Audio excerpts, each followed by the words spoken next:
kapaligiran. Kay dumi na ng hangin, pati na ang mga ilong natin. Hindi na masama ang pag-unlad at malayo-layo na rin ang ating narating. Ngunit masdan mo ang tubig sa dagat, dati kulay asul, ngayon'y naging itim. Ang mga duming ating ikinalat sa hangin, sa langit huwag na natin paabutin.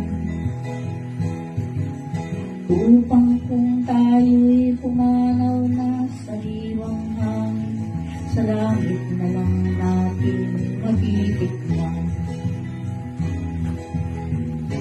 Mayroon lang akong inihiling, sa aking pagpanaw sana'y tagunan.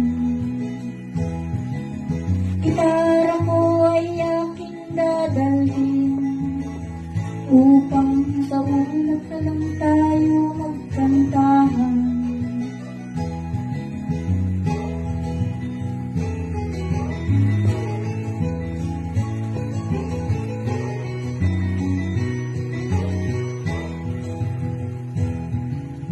Ang mga batang ngayon lang isinilang, may hangin pa kayang matitikman. May mga puno pa kaya silang aakyatin, may mga ilog pa kayang lalamuyan.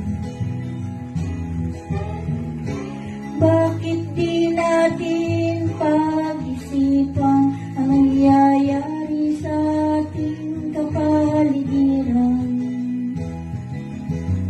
Hindi nga masama ang pag-unlad kung hindi nakakasira ng kalikasan.